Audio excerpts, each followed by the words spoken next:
students, how are you? Hope you're doing good. Today we are going to start our science new chapter, that is chapter number 2, nutrition in animals. Chapter number 2, nutrition in animals. तो chapter में हम क्या क्या पढ़ेंगे? इसमें हम पढ़ेंगे Holozoic nutrition, nutrition in amoeba, nutrition in human beings and nutrition in ruminants. Now about the chapter, हम इस चैप्टर के बारे में एक समरी ले लेते हैं. तो न्यूट्रिशन हम डिफाइन कर सकते हैं एक ऐसा प्रोसेस जिसमें ऑर्गेनिज्म ऑब्टेन करता है फूड, जिससे वो हमें प्रोवाइड करता है एनर्जी और मटेरियल जो कि हमारी एक्टिविटीज़ को सस्टेन करने के लिए ज़रूरी है, हमारी लाइफ को सस्टेन करने के लिए ज़रूरी है. प्लांट अपना खाना खुद बनाते हैं फोटोसिंथेसिस से, बट एनिमल्स अपना खाना खुद नहीं बना सकते हैं. एनिमल्स को अपना खाना मिलता है प्लांट से. कुछ एनिमल्स क्या करते हैं, प्लांट्स को डायरेक्टली खा लेते हैं, और कुछ क्या करते हैं, प्लांट ईटिंग एनिमल्स को खाते हैं, यानी कि उन एनिमल्स को खाते हैं जिन्होंने प्लांट खाए हैं. तो एनिमल को उनका खाना मिलता है प्लांट से, या तो डायरेक्टली या इनडायरेक्टली. एनिमल्स न्यूट्रिशन में न्यूट्रिशन रिक्वायरमेंट्स कवर होती हैं जब उनका फूड कंज्यूम होता है और बॉडी उसको यूटिलाइज करती है. Fine. Now first is holozoic nutrition. तो जब एक ऑर्गेनिज्म कंज्यूम करता है सॉलिड या लिक्विड ऑर्गेनिक मैटर और उसको डाइजेस्ट करता है, एब्जॉर्ब करता है और एसिमिलेट करता है, इस मोड ऑफ न्यूट्रिशन को हम बोलते हैं होलोजोइक न्यूट्रिशन. होलोजोइक एनिमल जो है वो हर्बीवोर्स हो सकते हैं, यानी कि प्लांट ईटर्स हो सकते हैं, कार्निवोर्स यानी फ्लैश ईटर्स हो सकते हैं, या ओमनीवोर्स ऐसे हो सकते हैं जो प्लांट और फ्लैश दोनों खाते हो. हर्बीवोरस में फ्रूगीवोरस हो सकते हैं, मंकीज ज़्यादातर फ्रूट्स खाते हैं, या फ्लूट फीडर्स हो सकते हैं जैसे कि बीज और बटरफ्लाइज. कार्निवोर्स में इंसेक्टिवोरस हो सकते हैं जो इंसेक्ट्स खा सकते हैं, पिसीवोर्स हो सकते हैं जो फिश खाते हैं, और सैंग्यूनिवोर्स हो सकते हैं जो ब्लड सक करते हैं. अब क्या क्या स्टेप्स होते हैं होलोजोइक न्यूट्रिशन में? होलोजोइक न्यूट्रिशन में 5 स्टेप होते हैं: इंजेशन, डाइजेशन, एब्जॉर्प्शन, एसिमिलेशन और इजेशन. सबसे पहले पढ़ रहे हैं इंजेशन. तो ऐसा प्रोसेस जिसमें हम खाने को इनटेक करते हैं, यानी कि process of intake of food is known as ingestion, यानी कि खाने को अंदर लेना क्या कहलाता है, ingestion. The mode of feeding can be sucking, swallowing, chewing या स्क्रैपिंग. अब हम इसको या तो सक करके, swallow करके, च्यू करके या स्क्रैप करके ऑब्टेन कर सकते हैं.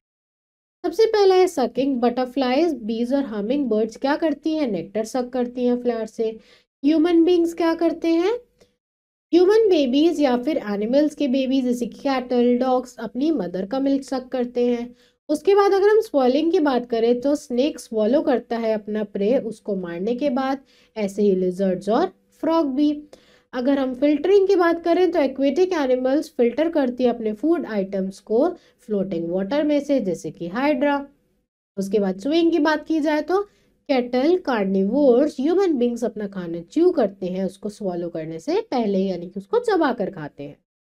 नेक्स्ट आता है हमारा डाइजेशन. डाइजेशन क्या है, breaking down of complex food molecules into simpler one with the help of digestive juices. यानी कि कॉम्प्लेक्स खाने को सिंपल सब्सटेंस में, सिंपल फूड में तोड़ना डाइजेस्टिव जूसेस की हेल्प से कहलाता है हमारा डाइजेशन. उसके बाद आता है हमारा एब्जॉर्प्शन. डाइजेशन के बाद फूड कन्वर्ट हो जाता है एक सिंपल सॉल्युबल फॉर्म में, ताकि हमारी बॉडी इसको एब्जॉर्ब कर सके ब्लड में और ट्रांसपोर्ट कर सके अलग अलग बॉडी पार्ट्स तक, और हम उसमें से न्यूट्रिएंट्स ऑब्टेन कर लें. इसके बाद प्रोसेस आता है हमारा एसिमिलेशन. तो ऐसा प्रोसेस जिसमें न्यूट्रिएंट्स एब्जॉर्ब होते हैं एनर्जी के लिए, ग्रोथ के लिए, रिप्रोडक्शन के लिए और हमारी बॉडी की डेवलपमेंट के लिए, कहलाता है एसिमिलेशन. उसके बाद आता है हमारा इजेशन. इजेशन में हम वेस्ट रिमूव करते हैं अपनी बॉडी से. जो हमारी बॉडी का फिशियल मैटर है वो रिमूव होता है हमारी एनएस से time to time. Next is nutrition in amoeba. तो डिफरेंट ऑर्गेनिज्म में मोड ऑफ न्यूट्रिशन डिफरेंट होता है. अमीबा क्या है, यूनिसेल्युलर ऑर्गेनिज्म है. हमने पढ़ा था कि उसके अंदर एक ही सेल होता है. इसकी बॉडी जेली लाइक है, इसकी शेप इरेगुलर है और इसके पास फिंगर लाइक प्रोजेक्शन है जिसको हम सूडोपोडिया बोलते हैं. यहाँ पर पी साइलेंट होता है और इन सूडोपोडिया को हम फॉस्फेट भी बोलते हैं. तो जब कोई भी फूड पार्टिकल अमीबा के पास आता है, ये सूडोपोडिया क्या करते हैं, उस फूड को एनसर्कल कर लेते हैं, उसके पास एक सर्कल बना लेते हैं और फॉर्म करते हैं कैविटी. इसको हम बोलते हैं फूड वैक्यूल. और इस मेथड को हम बोलते हैं सर्कुलमवेलेशन, और इस इंजेक्शन के मेथड को हम बोलते हैं सर्कमवेलेशन। अब डाइजेस्टिव जूसेस सिक्रीट होते हैं उस फूड वैक्यूल में, जो उसको ब्रेक डाउन करते हैं सिंपल सब्सटेंस में, ताकि वो इजीली डाइजेस्ट हो जाए। और ये जो डाइजेस्टेड सॉल्युबल फूड है वो एब्जॉर्ब करते हैं सेल डिफ्यूजन के प्रोसेस। इसके बाद जो अनडाइजेस्टेड फूड है वो कलेक्ट हो जाता है दूसरी वैक्यूल में, और उस वैक्यूल को उस बॉडी से बाहर निकाल दिया जाता है through cell.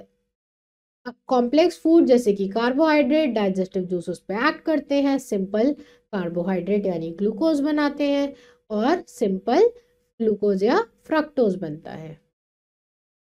Next is nutrition in human being. अब हम देखते हैं न्यूट्रिशन कैसे मिलता है ह्यूमन बीइंग्स को। तो जो ह्यूमन बीइंग्स में न्यूट्रिशन होता है वो एक वेल डेवलप्ड डाइजेस्टिव सिस्टम के थ्रू होता है। ये डाइजेस्टिव सिस्टम ह्यूमन बीइंग्स में बहुत कॉम्प्लेक्स ऑर्गन सिस्टम है, और इसमें बहुत सारे ऑर्गन्स हैं। अब हम पढ़ने जा रहे हैं ह्यूमन डाइजेस्टिव सिस्टम। तो ह्यूमन का जो ट्रैक्ट है वो स्टार्ट होता है उसके माउथ से और एंड होता है एनस पर। एक ट्यूबुलर पाथवे होता है जिसको हम बोलते हैं एलिमेंट्री कैनाल, यानी कि ट्यूब जैसा स्ट्रक्चर होता है। डाइजेस्टिव ट्रैक्ट एसोसिएट होती है ग्लैंड से, जो कि मिलकर बनाती है हमारा डाइजेस्टिव सिस्टम। एलिमेंट्री कैनाल में कौन कौन से पार्ट्स होते हैं उसके बारे में पढ़ते हैं। तो एलिमेंट्री कैनाल में होता है हमारा माउथ और बकल कैविटी। तो इंजेक्शन का प्रोसेस है वो हमारे माउथ से स्टार्ट होता है। हमारा माउथ उस खाने को एक सूटेबल टेम्परेचर तक लेके आता है, चाहे उसको ठंडा करना पड़े या गर्म करना पड़े। डाइजेशन स्टार्ट होता है हमारे माउथ से, और सबसे पहले डाइजेशन होता है हमारे स्टार्च का।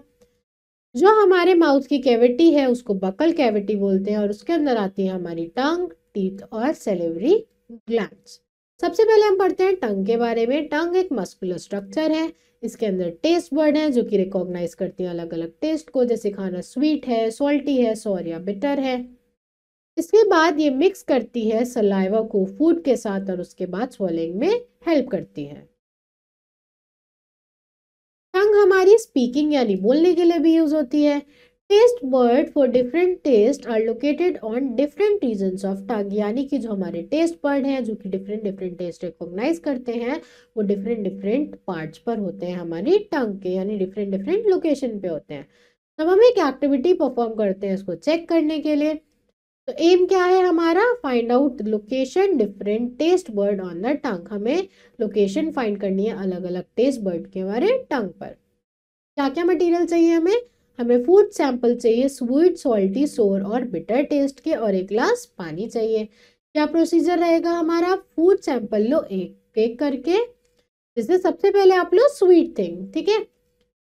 उसके बाद जैसे कि a pinch of powder sugar. उसके बाद आप उसको प्लेस करो अपनी टंग के डिफरेंट एरियाज में, जैसे कि पहले फ्रंट में, साइड में, मिडल में और बैक में।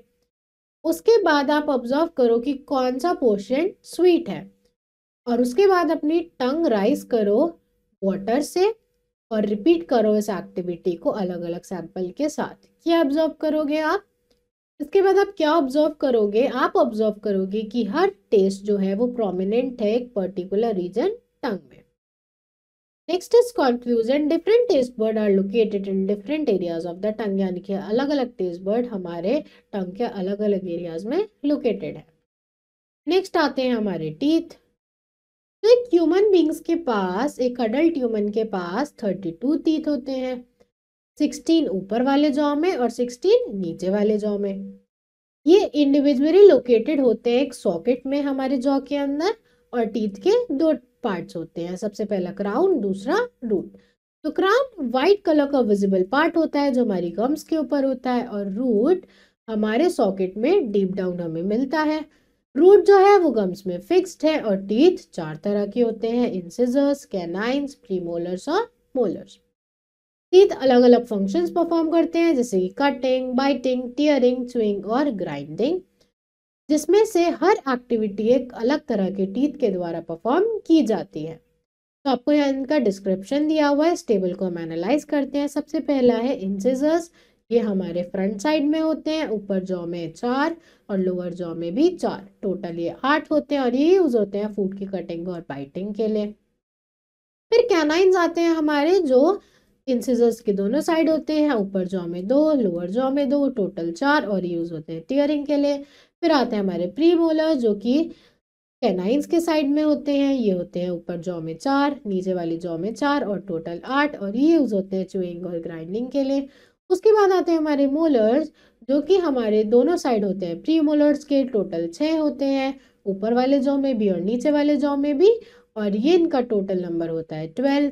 ये यूज होते हैं च्यूइंग और ग्राइंडिंग के लिए। अगर हम अपर जॉ के टीथ देखें तो टोटल 16, लोअर जॉ के भी 16, और टोटल मिलाए तो टोटल 30। फाइन। उसके बाद जो इन्फेंट के माउथ में टीथ होते हैं वो कहलाते हैं मिल्क टीथ या टेम्परेरी टीथ, और ये फॉल ऑफ होने लगते हैं यानी गिरने लगते हैं 6 से 8 साल के बच्चों की एज में। उसके बाद परमानेंट टीथ आते हैं उन सेम गम से और उनकी जगह ले लेते हैं। टीथ क्या करता है, फूड को छोटे छोटे पार्टिकल में ब्रेक करता है, उसको स्वेलिंग में हेल्प करता है, और इस प्रोसेस को हम बोलते हैं मेस्टिकेशन। नेक्स्ट इज इन्फॉर्मेट improper oral health may lead to defected teeth. अगर हमारी ओरल हेल्थ अच्छी नहीं होगी तो हो सकता है हमारे टीथ में कुछ डिफेक्ट आ जाए और उससे कुछ डिजीज भी हो जाए। फॉल स्मेल यानी कि खराब स्मेल आए माउथ से, और वो इसका इंडिकेशन हो सकता है कि हमारा माउथ, हमारे टीथ डिके हो रहे हैं। Next is salivary glands. तो सेलेवरी ग्लैंड्स 3 पेयर्स होती है। एक पेयर जो हमारे अपर जॉ में होता है, 2 पेयर जो हमारे लोअर जॉ के पास होते हैं। ये सिक्रीट करते हैं एक वाटरी लिक्विड जिसको हम सलाइवा बोलते हैं हमारे माउथ में। सलाइवा में एक एंजाइम होता है, इस एंजाइम का नाम है सेलेवरी एमिलेज या पिटिलिन। ये ब्रेक डाउन करता है स्टार्च को सिंपल शुगर में जैसे कि ग्लूकोज, और सलाइवा मिक्स हो जाता है हमारे फूड के साथ ताकि स्वॉलोइंग इजी हो जाए। नेक्स्ट आता है हमारा ईसोफेगस। ईसोफेगस क्या है, माउथ कैविटी है या बकल कैविटी है जो कि ओपन होती है एक पाइप लाइक पैसेज जिसको हम ईसोफेगस बोलते हैं। इसको हम फूड पाइप भी बोलते हैं, जैसे कि आपको यहाँ दिखाया हुआ है ईसोफेगस या फूड पाइप। ये फूड पाइप रन करता है हमारे चेस्ट के पैरेलल, विंड पाइप के पैरेलल हमारी नेक में, और ये क्या है, सिर्फ एक पैसेज है जो हमारा खाना हमारे स्टमक तक पहुंचाता है। यहाँ पर कोई डाइजेशन नहीं होता ईसोफेगस में। मस्कुलर वॉल्स मूव करती हैं एक वेव जैसे स्ट्रक्चर में, फूड को अंदर तक पुश करने में, हमारे स्टमक तक पहुंचाने में, और इन मूवमेंट को हम बोलते हैं पेरिस्टालसिस। ये टेक प्लेस होती है एलिमेंट्री कैनाल में, जैसे कि आप देख सकते हो कैसी ये मूवमेंट हो रही है, खाना कैसे पुश होकर नीचे तक स्टमक तक जा रहा है। फिर आती है हमारी स्टमक। जो खाना ईसोफेगस से आया है स्टमक उसको रिसीव करती है। स्टमक क्या है, वाइडेस्ट पार्ट है एलिमेंट्री कैनाल का, यानी कि सबसे वाइड पार्ट है एलिमेंट्री कैनाल का। ये फ्लैटेंड बैग लाइक स्ट्रक्चर है, यानी कि बैग जैसा दिखता है इसका स्ट्रक्चर। ये लोकेटेड होती है हमारी लेफ्ट साइड में, हमारी एब्डोमेन में, डायफ्राम के नीचे, और ये सिक्रीट करती है गैस्ट्रिक जूस को। स्टमक क्या करती है, चर्न करती है खाने को और उसको कन्वर्ट कर देती है सेमी फ्लूइड में जिसको हम बोलते हैं चाइम। अब जो स्टमक के अंदर गैस्ट्रिक जूस होते हैं उसके अंदर होता है हाइड्रोक्लोरिक एसिड, म्यूकस और पेप्सिन। सबसे पहले हम हाइड्रोक्लोरिक एसिड के बारे में पढ़ते हैं। हाइड्रोक्लोरिक एसिड के 2 फंक्शन होते हैं। पहला, जो जर्म्स प्रेजेंट होते हैं खाने में उसको किल करता है, और दूसरा ये एक एसिडिक मीडियम बनाता है पेप्सिन एंजाइम के एक्शन के लिए। नेक्स्ट है हमारा म्यूकस। अब हमारे स्टमक में जब वो एसिड प्रोड्यूस हुआ है तो हमें अपने स्टमक को उस एसिड से प्रोटेक्ट तो करना पड़ेगा। तो ये क्या करता है, स्टमक की इनर लाइनिंग को प्रोटेक्ट करता है एसिडिक इफेक्ट से हाइड्रोक्लोरिक। फाइन। नेक्स्ट आता है हमारा पेप्सिन। पेप्सिन स्टार्ट करता है डाइजेशन ऑफ प्रोटीन्स और उसको कन्वर्ट करता है अमीनो एसिड्स में। फिर आता है स्मॉल इंटेस्टाइन। स्मॉल इंटेस्टाइन क्या है, सबसे इंपॉर्टेंट पार्ट है हमारी एलिमेंट्री कैनाल का। आपको ये जान के बहुत स्ट्रेंज लगेगा कि स्मॉल इंटेस्टाइन जो है वो लॉन्गेस्ट पार्ट है हमारी एलिमेंट्री कैनाल का। हम इसको बोलते हैं स्मॉल इंटेस्टाइन, और ये एक्चुअली एलिमेंट्री कैनाल का सबसे बड़ा पार्ट है। ये लगभग 6 मीटर का है और हमारी बॉडी की 3.5 टाइम्स लेंथ का ये हो सकता है, यानी कि जितनी हमारी हाइट है उसका 3.5 गुना ज्यादा। पर ये हमें स्मॉल इसलिए दिखता है क्योंकि ये कॉइल्ड फॉर्म में है। ठीक है, जैसे कि आप देख सकते हो कि कैसे इसकी कॉइल बनी हुई। तो हमारा जो फूड है वो स्टमक से पहुंचता है स्मॉल इंटेस्टाइन, जहां डाइजेशन फाइनली कंप्लीट हो जाता है और वहां 3 तरह के डाइजेस्टिव जूस रिसीव होते हैं। सबसे पहला है इंटेस्टाइनल जूस, फिर है बाइल, फिर है पेनक्रियाटिक जूस। तो इंटेस्टाइनल जूस में क्या होता है, ये स्मॉल इंटेस्टाइन की वॉल सिक्रीट करती है और जिसके अंदर एंजाइम रहते हैं। फिर आता है हमारा बाइल, ये हमारा लिवर सिक्रीट करता है और स्टोर होता है एक सैक लाइक स्ट्रक्चर जिसको हम गॉल ब्लैडर बोलते हैं उसमें। हमें याद रखना है कि बाइल सिक्रीट करता है लिवर और स्टोर करता है गॉल ब्लैडर। इसके अंदर कोई भी एंजाइम नहीं होते हैं, पर ये हेल्प करता है break down of big molecules of fat into smaller molecules, यानी कि बड़े बड़े फैट मॉलिक्यूल्स को ये छोटे छोटे फैट मॉलिक्यूल्स में ब्रेक डाउन कर देता है ताकि डाइजेशन हमारा इजी हो जाए। ये मीडियम क्या करता है, खाने का एल्कलाइन बनाता है ताकि बाकी डाइजेस्टिव एंजाइम इस पे एक्ट कर सके। लास्ट आता है हमारा पेनक्रियाटिक जूस, ये सिक्रीट होता है पेनक्रियास से जो कि एसोसिएटेड है हमारी डाइजेस्टिव सिस्टम से, और ये आता है पेनक्रियाटिक डक्ट के थ्रू हमारी स्मॉल इंटेस्टाइन में, और पेनक्रियाटिक जूस के अंदर भी एंजाइम्स रहते हैं। अब डाइजेशन ऑफ फूड का हम एक फ्लो चार्ट देख लेते हैं। कार्बोहाइड्रेट डाइजेस्ट होते हैं ग्लूकोज में, प्रोटीन अमीनो एसिड में, और फैट्स फैटी एसिड और ग्लूकोज में। सारे इंग्रेडिएंट्स खाने के जैसे carbohydrates, protein, fats completely digest हो जाते हैं हमारी स्मॉल इंटेस्टाइन, और विटामिन्स और मिनरल्स को किसी डाइजेशन की रिक्वायर्ड नहीं होती है, और विटामिन और मिनरल्स को किसी भी डाइजेशन की रिक्वायरमेंट नहीं होती है, वो एज इट इज ब्लड में एब्जॉर्ब हो जाते हैं। उसके बाद आता है हमारा absorption and assimilation of food in small intestine. तो हमारी स्मॉल इंटेस्टाइन जो है वो एक सिग्निफिकेंट रोल प्ले करती है डाइजेशन ऑफ फूड में, पर वो क्या करती है और भी फंक्शन परफॉर्म करती है फूड के एब्जॉर्प्शन में। तो फूड डाइजेस्ट हुआ है, उसे डाइजेस्ट करने में स्मॉल इंटेस्टाइन ने बहुत हेल्प किया है, पर उसको एब्जॉर्ब करने में भी स्मॉल इंटेस्टाइन आगे हेल्प करती है। तो जो इंटेस्टाइन की इनर वॉल होती है, स्मॉल इंटेस्टाइन की इनर वॉल होती है, उसमें फिंगर लाइक प्रोजेक्शन होते हैं जिसको हम विली बोलते हैं, और अगर हम उसको सिंगुलर बोले तो हम उसको विलस बोलते हैं। ये विलस नेटवर्क बनाते हैं ब्लड कैपिलरीज का, और डाइजेस्टेड फूड जो है वो यहाँ पर कन्वर्ट हो जाता है सिंपलेस्ट फॉर्म में और कांटेक्ट में आ जाता है विलस के, जो कि एब्जॉर्ब हो जाता है उसकी वॉल्स में और ब्लड के साथ मिक्स हो जाता है।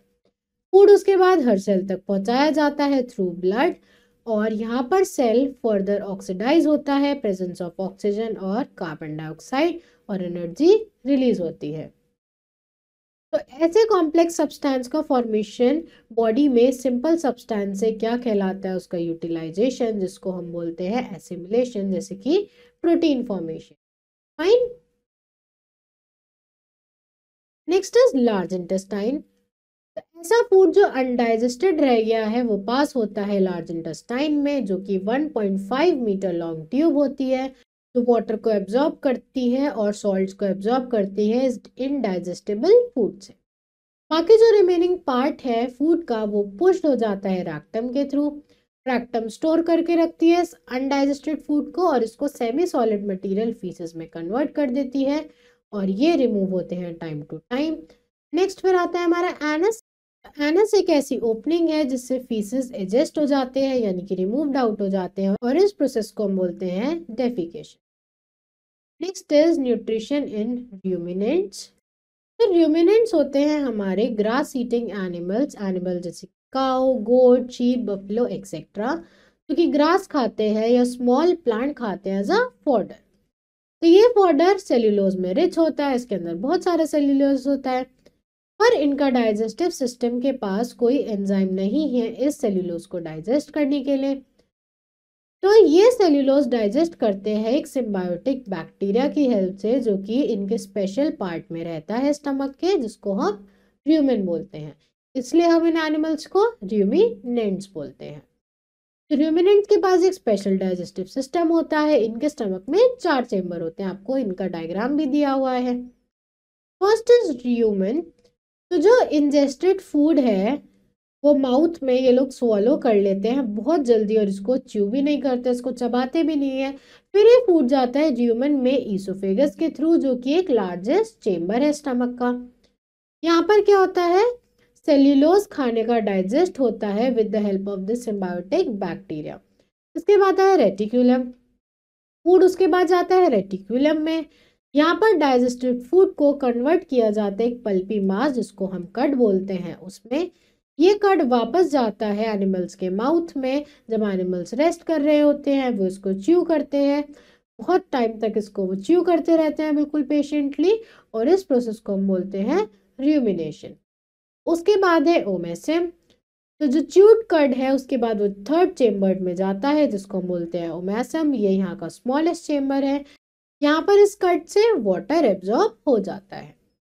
उसके बाद है ओबोमेसम। तो जो अब खाना फोर्थ चेम्बर में जाता है उस चेम्बर को हम बोलते हैं ओबेसम, और इसको बोलते हैं हम ट्रू स्टमक, यानी कि इसके असली स्टमक है। इसमें डाइजेस्टिव एंजाइम सीक्रेट होते हैं और डाइजेशन का प्रोसेस आगे बढ़ता है। अब डाइजेस्टिव फूड पुश होता है स्मॉल इंटेस्टाइन में एब्जॉर्प्शन के लिए। उसके बाद डाइजेस्टेड फूड एब्जॉर्ब हो जाता है, इनडाइजेस्टेबल सब्सटेंस पास हो जाता है लार्ज इंटेस्टाइन को, जो कि बाद में इजेस्ट हो जाता है यानी बॉडी से बाहर निकाल दिया जाता है। Now let's revise. अब तक हमने जो भी पढ़ा उसको रिवाइज कर लेते हैं। एनिमल न्यूट्रिशन में आती है हमारी nutritional requirement, mode of nutrition. तो एनिमल न्यूट्रिशन में आता है nutrition requirement, mode of intake of food and utilization in the body. उसके बाद होलोजोइक न्यूट्रिशन कंप्लीट होता है 5 स्टेप में, इंजेशन, डाइजेशन, एब्जॉर्प्शन, एसिमिलेशन और इजेशन। अमीबा अपना खाना अंदर लेती है टू सूडोपोडिया। डाइजेशन स्टार्ट होता है माउथ में और कंप्लीट होता है स्मॉल इंटेस्टाइन में। डाइजेस्टेड फूड एब्जॉर्ब होता है स्मॉल इंटेस्टाइन में। इसके बाद ये ब्लड के साथ मिक्स होकर हर बॉडी पार्ट तक पहुंचता है। एसिमिलेशन में जो खाना है वो यूटिलाइज हो जाता है सेल्स के द्वारा। और र्यूमिनेंट के स्टमक में 4 चेम्बर होते हैं, र्यूमिनेंट, रेटिकुलम, ओमेसम और abomasum. Next is practice question, tick the correct option. Next is tick the correct option. The longest part of human digestive system is, human digestion system का longest part क्या है? Rectum, esophagus, small intestine या large intestine? तो answer है small intestine. Which of the following gland secretes bile? Bile juice कहाँ से secrete होता है? Liver, pancreas, salivary gland या intestinal gland? तो bile juice secrete करता है liver. In which of the following organ does digestion of food does not take place? Mouth, small intestine, stomach or large intestine? So answer is large intestine. Villi, plural of villi, are present in liver, small intestine, large intestine or stomach. The answer is small intestine. The first chamber of ruminant stomach is the omasum, reticulum, rumen या obomasum. The answer is rumen. Next is fill in the blanks. In amoeba, dash are used for capturing food. The answer is pseudopodia.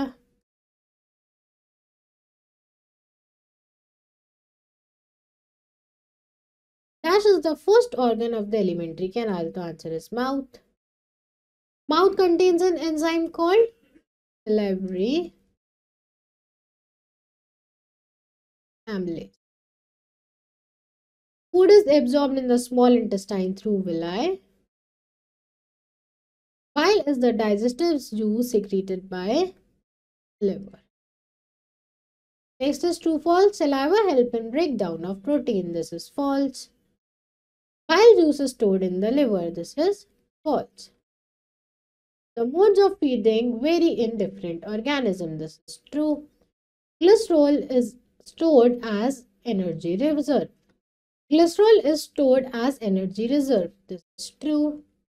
Ruminants are plant-eating animals. This is true. The function of molar teeth is grinding food. This is so fine. So class, that's all for today. I hope you understood this chapter. Rest of the exercise you have to fill out yourself. And now we will meet in our next video. Thank you everyone.